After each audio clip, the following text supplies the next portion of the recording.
Hi guys! Share ko lang po sa inyo yung ating mga ganap last Tuesday, January 16. Maaga ako nagising kasi kasi kailangan kong tapusing ipinta yung ating pinakomisyon sa atin ng ating client from Daang Hari, Cavite. Pero yung office niya sa Alabang, kaya malapit lang sa atin. At ito guys, yung pinagawa niya sa atin ay, kasi 7 magkakapatid sila, ay hindi pala, 8. Tapos, yung 2, unborn, so hindi na panganak. Tapos, 6 silang nabuhay na magkakapatid.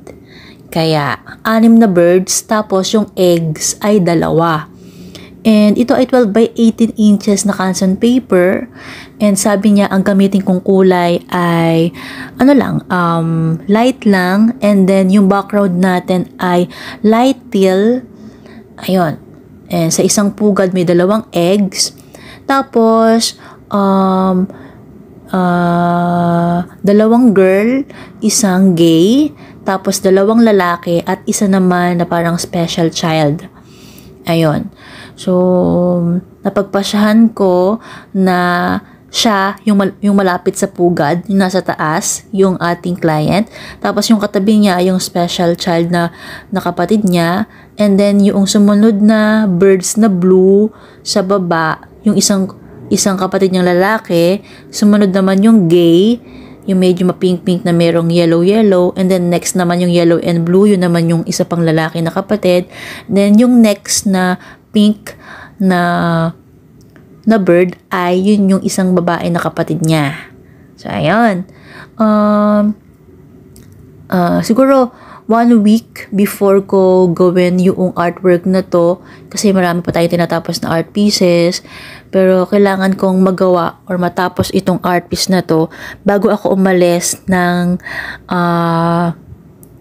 unit at pumunta ng Nueva Ecija dahil nga kasal kinabukasan ni Moy Moy. Ayun, natapos naman siya. Gumising ako ng 6 a.m. Natapos ko siya ng 10 a.m. Then na-deliver ko siya mga around 12:30 sa opisina niya.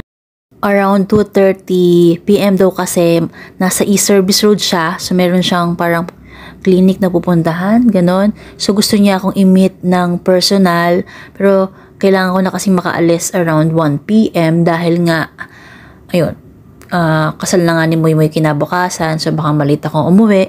Ayun, nakakatawa kasi binayaran na rin niya nung pagka-deliver nung art piece. And kaya lang guys, yung COA, hindi pa natin na ibigay. So sabi niya, pwede bang i-hold na lang muna yung 500 pesos? Kasi hindi pa nabigay yung COA. So okay po. Kasalanan ko din naman kasi guys, kasi nga hindi ko pa napapagawa yung laptop ko dahil yung laptop natin ay nasira yung battery. Ayun. Ayun. Tapos guys, para matuyo agad, pinaypayan ko na yung ating pintura. Kasi guys, yung ventilador ko, yung LC, tumurit, nawala. Kaya kulang yung isang LC, kaya hindi gumagana. So, tipid-tipid ako sa aircon, tapos nasira pa yung ventilador ko, kaya humantong sa pamaypay. At inayos ko na rin guys yung frame. Ayan, ako yung nagpe-frame guys. Ang hirap guys i-frame, kasi hindi ko masakto-sakto sa painting yung frame. Yung lagayan. Ayan. At nakakatawa naman at nagawa natin na i-frame siya. Tapos, binabble wrap ko na rin after. Ayan. At ako yung madaling-madali guys. Talagang sukdulang tinapos ko tong artwork na to. Ayan. Alam mo na Moy Moy kung saan galing yung pinamigay ko nung kasal mo. Yan sa painting na yan galing. Shout out kay Moy Moy. Ayan, skia. Yay! So, after nating mabubble wrap guys yan, deliver na rin natin sa Alabang. Tapos guys, move it yung nag-deliver ng painting natin. Then, yung komento naman ng ating client ay maganda naman yung kanyang komento at natuwa siya kasi sa kulay na ginamit natin sa birds. Yay! Thank you!